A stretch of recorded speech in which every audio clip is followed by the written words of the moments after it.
subscribe to our channel and press the bell icon. السلام علیکم عزیز طلباء و طالبات، سر عبدالستار خان اس یوٹیوب چینل میں آپ تمام کا استقبال ہے۔ 12th سوشولوجی اردو میڈیم، سبق نمبر 1 ہے بھارتی سماج کا تعارف، پارٹ پہلا ہے۔ چلیے شروعات کرتے ہیں۔ اس کے 3 حصے ہیں۔ 1.1 قدیم اور قرون وسطیٰ بھارت درمیانی، 1.2 نو آبادی دور، 1.3 آزادی کے بعد کا بھارت۔ تعارف دیکھیں گے۔ سماجیات کے طالب علم ہونے کے ناطے آپ اس بات سے اتفاق رکھتے ہوں گے کہ سماجیات اس بات پر روشنی ڈالتا ہے کہ انسان کا سماجی برتاؤ کب، کیسا اور کیوں رہا ہوگا۔ یعنی سماجیات کا سیاسی سائنس اور تاریخ سے بہت گہرا تعلق ہے۔ ماہرین سماجیات کو ان عوامل کے بارے میں جاننے میں کافی دلچسپی ہے کہ ماضی میں انسان کے سماجی برتاؤ پر کون سے عوامل اثر انداز ہوئے اور وہ کون سے حالات اور کون سی طاقتیں ہیں جو انسان پر اثر انداز ہوئیں، اور آج بھی ہم ان سے متاثر ہو رہے ہیں۔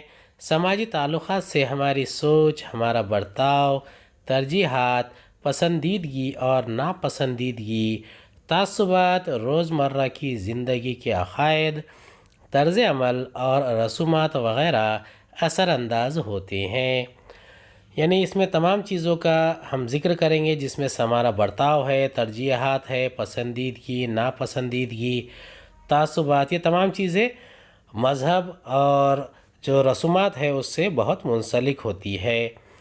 مثال کے طور پر آپ کی پرورش ایسے گھرانے میں ہوئی ہے جہاں نماز پڑھنے سے پہلے یا عبادت کرنے سے پہلے صبح کے غسل کا رواج رہا ہو، تو اس بات کے امکانات زیادہ ہیں کہ آپ بھی اس رواج کو اپنائیں، اور یہ بھی ہو سکتا ہے کہ دوسروں کو بھی اس بات کی ترغیب دیں، یعنی مذہبی امور پر عمل کرنا۔ اب ہماری تہذیب ہزاروں سال پرانی تہذیب ہے۔ اس وقت سماجیات کی بنیاد ایک اصول کے طور پر نہیں، جیسا کہ آپ جانتے ہیں کہ سماجیات کی ابتدا 19ویں صدی کے درمیان یورپ میں ہوئی۔ قدیم زمانے کی تاریخ پڑھنے سے، ادب، سوانح حیات، سفر نامے وغیرہ پڑھنے سے قدیم سماجی زندگی کے بارے میں معلومات ملتی ہے۔ یعنی پرانی تہذیب ہونے کا مطلب یہ نہیں ہے کہ پرانی تہذیب میں سب چیزیں یکساں ہوگی۔ سماج جیسا رہے گا اسی مناسبت سے سماجیات فروغ پاتی ہے۔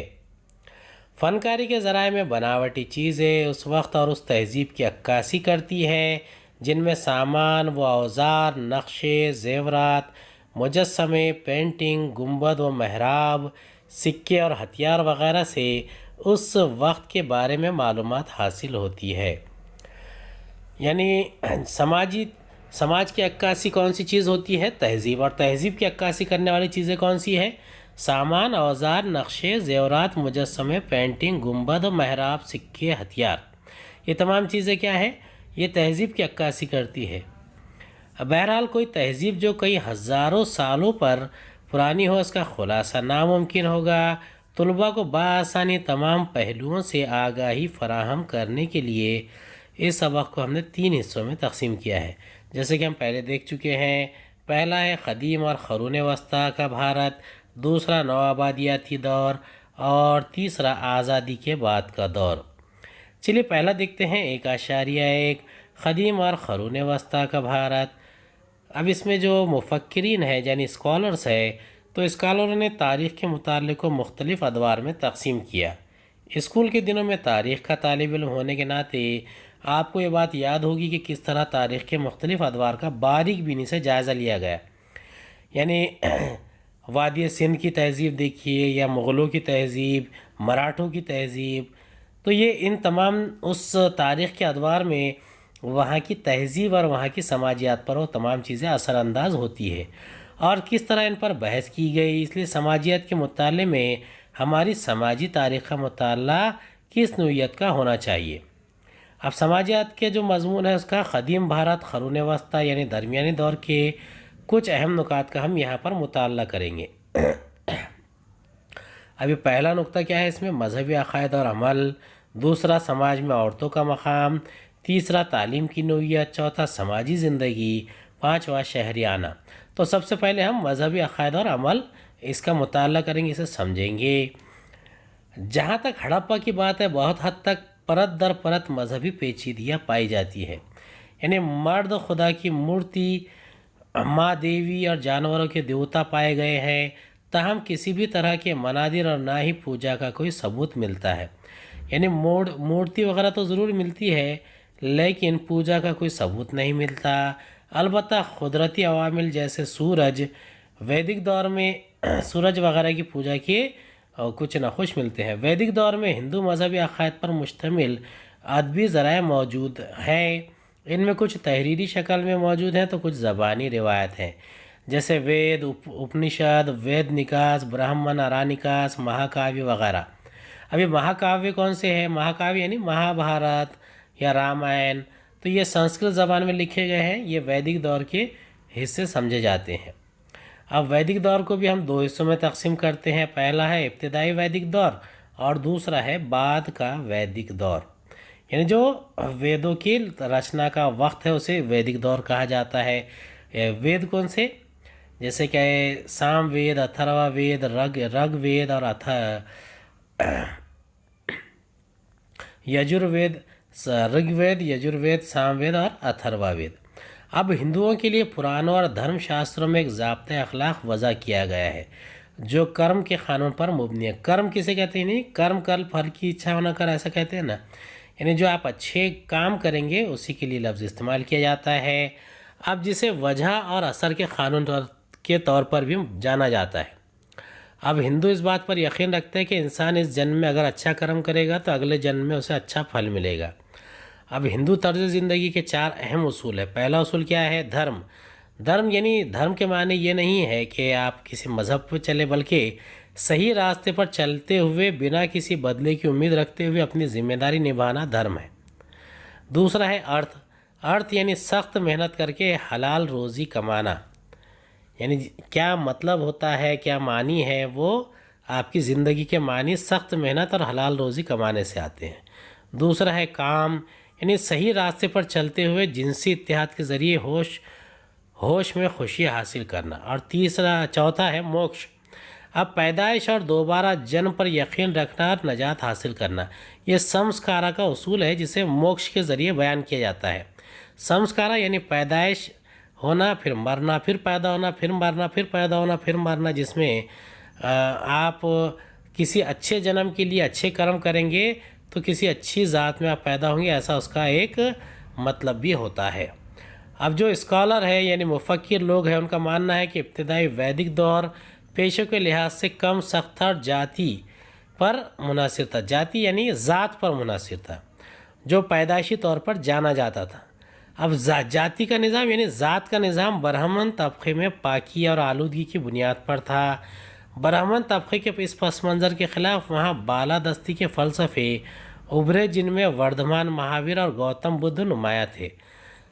یعنی جو برہمن طبقہ اپنی بالادستی قائم کرتا تھا اس کے خلاف وردھمان مہاویر نے یہ 5ویں اور 6ٹھی صدی قبل مسیح میں مہاتما گوتم بدھ اور وردھمان مہاویر نے اپنے فلسفے کو پیش کیا تھا۔ تو سب سے پہلا جو فلسفہ ہے وہ جینزم کا ہے۔ جین مت کے بارے میں خیال کیا جاتا ہے کہ بہت قدیم مذہب ہے جو 24 تیرتھنکروں کے ذریعے نازل ہوا۔ ان 24 تیرتھنکروں میں وردھمان مہاویر آخر یعنی 24ویں تیرتھنکر تھے۔ اب یہ تیرتھنکر کے کسے کہتے ہیں؟ یعنی کہ جو ان کے مذہب کے اندر پیشوائی کرتا ہے، اگوائی کرتا ہے، مذہب کے اصولوں کو بیان کرتا ہے، اسے تیرتھنکر کہتے ہیں۔ جین مذہب بھی کرم، تپسیا اور کسی کو نقصان نہ پہنچانے پر مبنی ہے۔ یعنی جین مذہب میں بھی جو اصول ہندو مذہب کا تھا اس میں سے کرم، تپسیا، یہ جو 2 اصول اس میں بھی لیے گئے ہیں۔ اب اس میں خاص طور پر وردھمان مہاویر نے اہنسا پر مبنی اپنی تعلیمات میں کبھی بھی خدا کا ذکر نہیں کیا۔ اب اہنسا یعنی جس میں کوئی تشدد نہ ہو اس کا ذکر ہوتا ہے، لیکن انہوں نے نروان یعنی نجات پر زور دیا اور ان کی تعلیمات اور ارد ماگدھی زبان میں تھی۔ اب یہ ارد ماگدھی زبان کون سی ہے؟ یہ خصوصاً یہ پالی زبان کے جو حصے ہیں اسے ارد ماگدھی کا حصہ ہی مانا جاتا ہے۔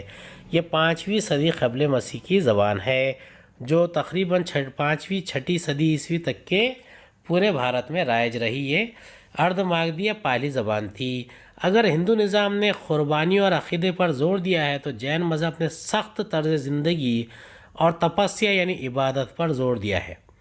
اب اس میں گوتم بدھ کی تعلیمات کیا ہے؟ گوتم بدھ نے درمیانی راستہ اپنایا اور سچائی کا 8 راستہ جسے اشٹ مارگ کہا جاتا ہے پیش کیا ہے. یعنی وردھمان مہاویر اور گوتم بدھ کی تعلیمات میں کچھ حد تک یکسانیت ہے، لیکن بہت ساری چیزیں اس میں جدا بھی ہے. جین مذہب کی طرح ہی بدھ مذہب بھی خدا کے وجود کا کوئی بیان نہیں پیش کرتا. یعنی خدا ہے نہیں ہے اس بارے میں وہ کچھ بیان نہیں کرتے، بلکہ عبادت پر اور تپسیا پر زیادہ زور دیتے ہیں اور نجات کی طرف زور دیا جاتا ہے. یہاں تک کہ مقدس ادب تریپٹکاس بھی عام پالی زبان میں لکھی گئی ہے. اب یہ تریپٹک کسے کون سی مذہب کا چیز ہے؟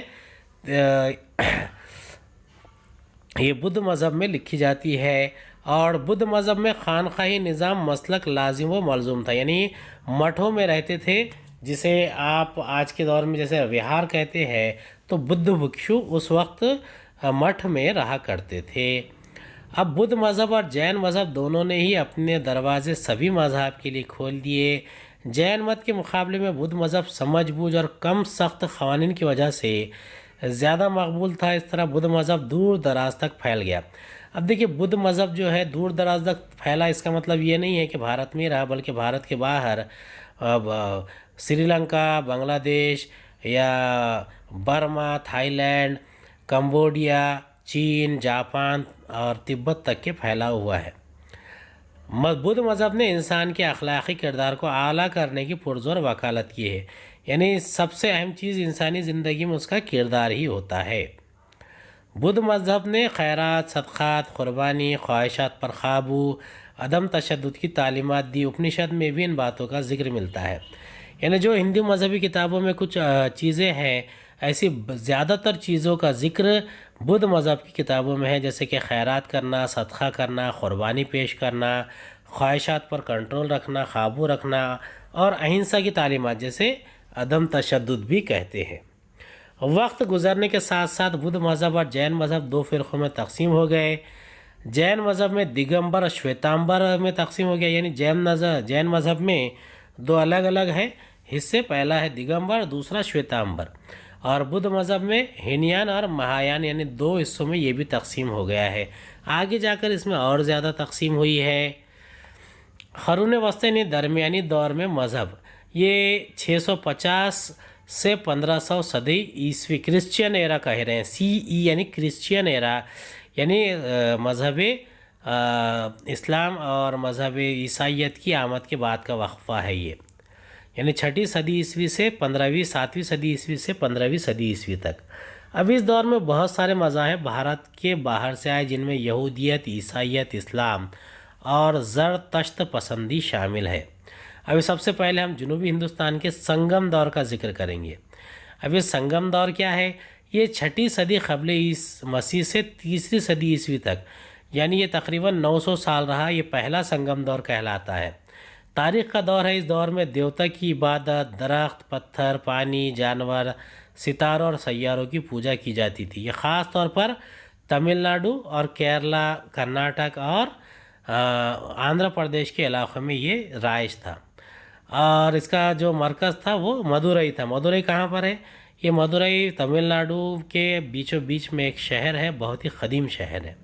سنگم دور کے تامل یعنی تمل کچھ مخصوص روحانی اور فلسفیانہ سچائیوں سے واقف تھے. یعنی وہ فلسفے کو بیان کرتے تھے، اور وہ یہ بات بھی جانتے تھے کہ زندگی جسم سے الگ ہے، جبکہ زندگی جسم سے آزادانہ طور پر کام کر سکتی ہے.